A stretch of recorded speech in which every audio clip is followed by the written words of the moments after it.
اور ان عظیم مفسرین کرام کی تفاسیر پر اعتماد کیا ہے جو اللہ کی نازل کردہ آیات کے مطابق تفسیر کرتے ہیں۔ خاص طور پر ہم نے تفسیر ابن کثیر اور تاریخ ابن جریر کو ترجیح دی ہے۔ اس حصے میں آپ سنیں گے زمین و آسمان کی تخلیق سے پہلے کیا تھا، اللہ تعالیٰ کا عرش کہاں تھا، اللہ تعالیٰ نے زمین و آسمان اور پہاڑوں اور درختوں کو کتنے دنوں میں پیدا کیا، کون سی چیز کس دن پیدا کی گئی اور کون سی چیز سب سے پہلے پیدا کی گئی، فرشتے، جن اور انسان کس کس چیز سے پیدا ہوئے، انسانوں اور جنوں کی تخلیق کا مقصد، ابلیس کون تھا۔ تو آئیے سنتے ہیں دارالسلام اسٹوڈیو لاہور پاکستان سے قصص الانبیاء کا پہلا حصہ، تخلیق کائنات اور تخلیق آدم۔ پیشکش محمد طارق شاہد۔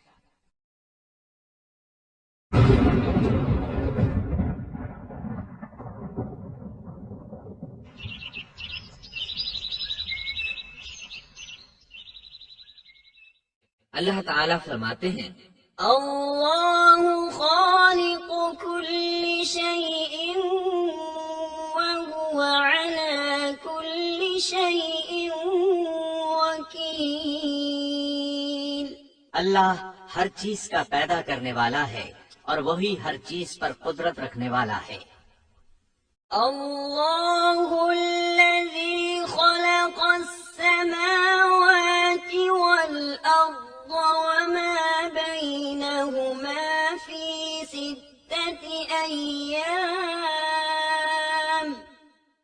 ثم استوى على العرش۔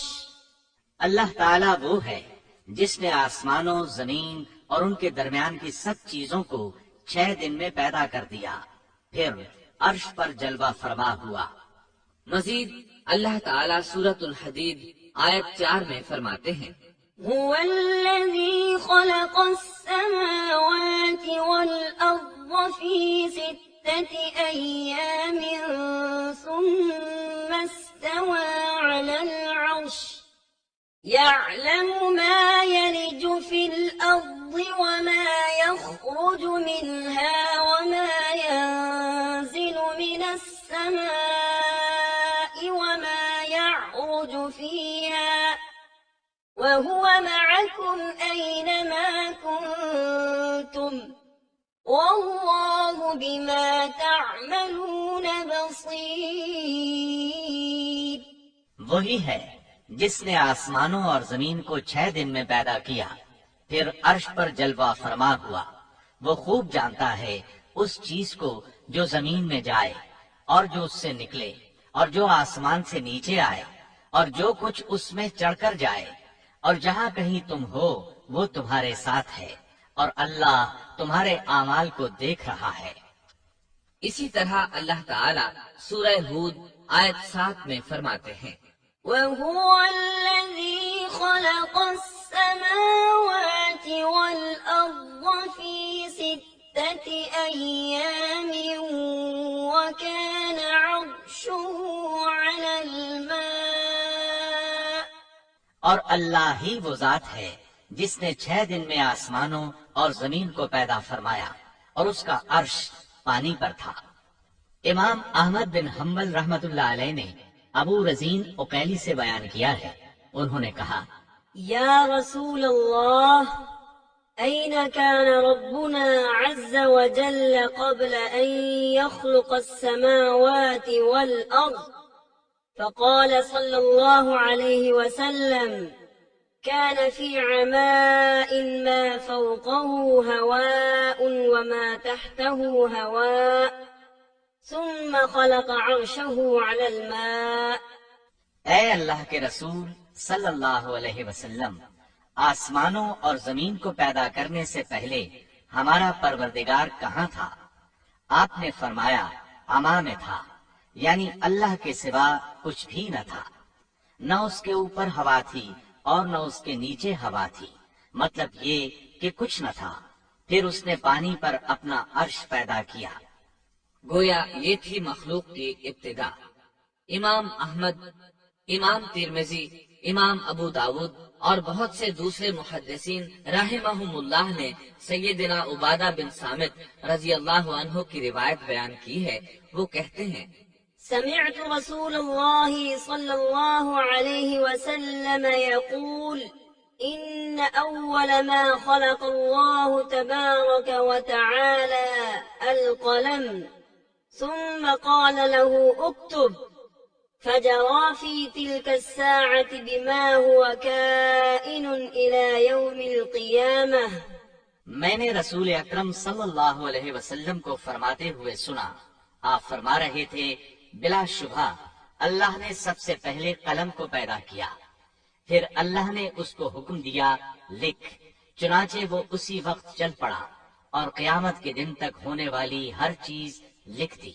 یہ اللہ تعالیٰ کا علم تھا جس کو قلم نے اس کے حکم کے مطابق لوح محفوظ پر لکھا. امام مسلم رحمت اللہ علیہ نے سیدنا عبداللہ بن عمرو بن عاص رضی اللہ عنہما کی روایت بیان کی ہے.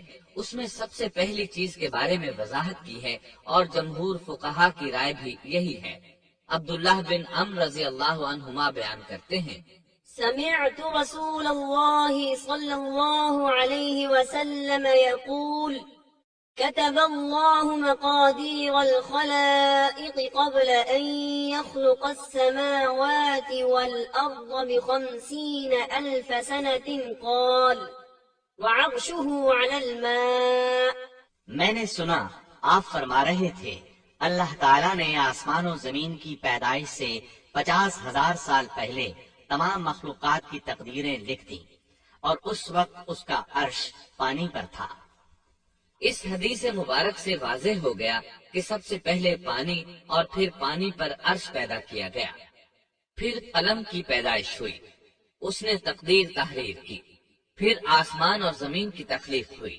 اور جس حدیث میں آیا ہے کہ ابتدا میں قلم کو پیدا کیا گیا، اس کا مطلب یہ ہے کہ اس جہان کی مخلوقات میں سب سے پہلے اس کا نمبر ہے، نہ کہ باقی تمام جہانوں کی مخلوقات میں پہلا نمبر ہے. اور اس کا تذکرہ بخاری شریف کی اس حدیث میں ہے.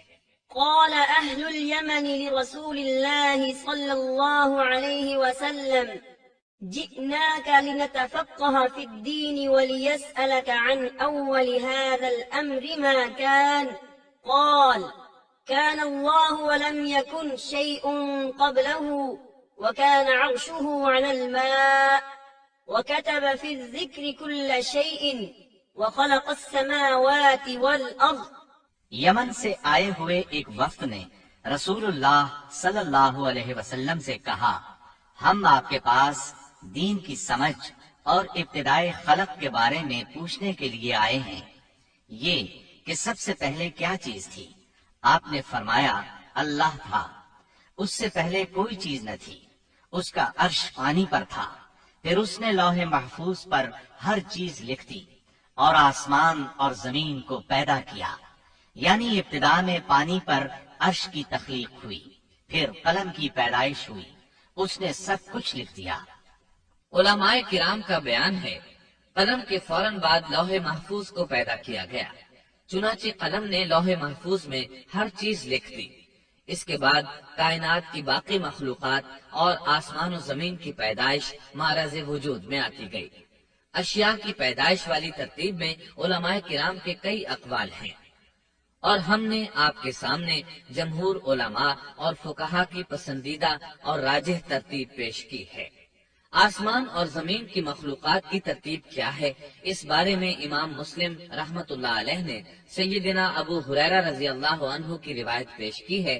وہ کہتے ہیں أخذ رسول الله صلى الله عليه وسلم بيدي فقال خلق الله عز وجل التربة يوم السبت وخلق فيها الجبال يوم الأحد وخلق الشجر يوم الاثنين وخلق المكروه يوم الثلاثاء وخلق النور يوم الأربعاء وبث فيها الدواب يوم الخميس وخلق آدم عليه السلام بعد العصر من يوم الجمعة في آخر الخلق في آخر ساعة من ساعات الجمعة فيما بين العصر إلى الليل.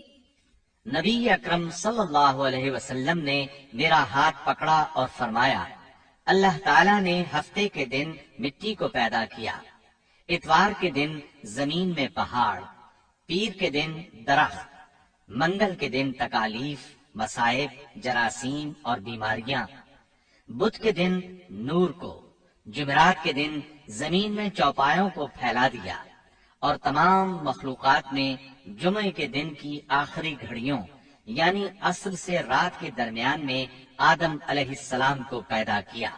مطلب یہ کہ ابتدائے آفرینش میں جن مخلوقات کی تخلیق ہوئی ان میں سے آخری مخلوق انسان تھا۔ اس حدیث میں مختلف حالات کو نہایت وضاحت سے بیان کیا گیا ہے۔ اس سے بخوبی پتہ چل گیا کہ ابتدائی مخلوقات کی ترتیب کیا تھی۔ ان میں سے آخری نمبر آدم علیہ السلام کا تھا، جبکہ آدم علیہ السلام نسل انسانی میں سب سے پہلے اور تمام انسانوں کے باپ ہیں۔ انسانوں سے پہلے فرشتے اور جن پیدا ہو چکے تھے۔ صاحب عقل مخلوقات میں سب سے پہلا نمبر فرشتوں کا، دوسرا نمبر جنوں کا اور آخری نمبر انسانوں کا ہے۔ فرشتوں کا اصل ٹھکانہ آسمان ہے۔ اللہ تعالیٰ سورۃ الشورى آیت 5 میں فرماتے ہیں، تكاد السماوات يتفطرن من فوقهن والملائكة يسبحون بحمد ربهم ويستغفرون لمن في الأرض ألا إن الله هو الغفور الرحيم۔ قریب ہے کہ آسمان اپنے اوپر سے پھٹ پڑے اور تمام فرشتے اپنے رب کی تسبیح اور تحمید بیان کر رہے ہیں اور زمین والوں کے لیے استغفار کر رہے ہیں۔ خبردار، اللہ تعالیٰ معاف کرنے والا، رحمت کرنے والا ہے۔ مسلم شریف میں ہے، سیدہ عائشہ صدیقہ رضی اللہ عنہا سے روایت ہے کہ نبی اکرم صلی اللہ علیہ وسلم نے فرمایا، خلقت الملائكة من نور وخلق الجان من نار وخلق آدم مما وصف لكم۔ فرشتوں کو نور سے اور جنوں کو آگ سے پیدا کیا گیا، اور آدم کو اس چیز سے پیدا کیا گیا جو تمہارے لیے بیان کر دی گئی، یعنی مٹی سے۔ فرشتوں کی تخلیق کے بعد جنوں کو پیدا کیا گیا۔ جنوں کو بھی انسانوں سے پہلے پیدا کیا گیا تھا، جیسا کہ اللہ تعالیٰ سورۃ الحجر آیت 27 میں فرماتے ہیں، والجان خلقناه من قبل من نار السموم۔ اور اس سے پہلے جنات کو ہم نے لو والی آگ سے پیدا کیا۔ جنات کے بارے میں بہت زیادہ آیات و احادیث موجود ہیں۔ اللہ تعالیٰ فرماتے ہیں، خلق الجان من مارج من نار۔ اور جنات کو آگ کے شعلے سے پیدا کیا گیا۔ مارج آگ کے بھڑکتے شعلے کے کنارے کو کہتے ہیں۔ گویا جنوں کو آگ کی جڑ سے نہیں بلکہ آگ کے شعلوں کے کنارے سے پیدا کیا گیا ہے۔ قرآن مجید میں اللہ تعالیٰ نے ابلیس شیطان کا قول نقل کیا ہے، خلقتنی من نار۔ تو نے مجھے آگ سے پیدا کیا۔ اسی طرح پہلے بھی بیان ہو چکا ہے کہ اللہ نے فرمایا، والجان خلقناه من قبل من نار السموم۔ اور اس سے پہلے جنات کو ہم نے لو والی آگ سے پیدا کیا۔ یہ ہے جنات کی اصل اور بنیاد۔ ابلیس ملعون بھی جنات میں سے ہے، اور اس مسئلے میں کسی کو تردد اور شبہ نہیں ہونا چاہیے، اس لیے کہ قرآن مجید میں ہے، إلا إبليس اور ابلیس جنوں میں سے تھا۔ مطلب یہ کہ وہ فرشتوں میں سے نہیں تھا۔ حسن بصری رحمت اللہ علیہ فرماتے ہیں وہ پلک جھپکنے کے برابر بھی فرشتوں کی جنس میں داخل نہیں ہوا اور نہ ہی وہ کبھی فرشتوں میں شمار ہوا ہے، وہ جنات میں سے ہے کیونکہ اس نے خود اقرار کیا تھا۔ خلقتني من نار اے اللہ تو نے مجھے آگ سے پیدا کیا ہے۔ اگر یہ فرشتہ ہوتا تو اس وقت کہتا اے اللہ تو نے مجھے نور سے پیدا کیا ہے، اس لیے ابلیس کا جن ہونا روز روشن کی طرح عیاں ہے۔ سیدنا عبداللہ بن عمرو رضی اللہ عنہما اور سیدنا عبداللہ بن عباس رضی اللہ عنہما فرماتے ہیں آدم علیہ السلام سے 2000 سال پہلے جنات پیدا کیے گئے، وہ ہماری اس زمین پر رہائش پذیر تھے۔ آہستہ آہستہ وہ فسق و فجور میں مبتلا ہو گئے۔ جب وہ فتنہ فساد میں حد سے بڑھ گئے، ناحق خون بہانے لگے، تو اللہ تعالیٰ نے ان کی طرف فرشتوں کا عظیم لشکر بھیجا۔ ان سے جنات کی زبردست مارکا آرائی ہوئی۔ اس مارکا آرائی میں فرشتوں نے جنات کو تہس نہس کر دیا اور وہ سمندروں کی جزیروں میں پناہ لینے پر مجبور ہو گئے۔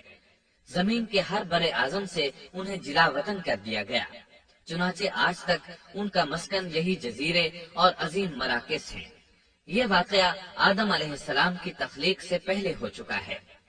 احادیث مبارکہ میں ہے کہ ابلیس ملعون کا ایک تخت ہے اور وہ تمام جنات کا سردار اور حکمران ہے۔ اس کا شاہی تخت پانی پر ہے، اگرچہ اس کی متعین جگہ ہمیں معلوم نہیں۔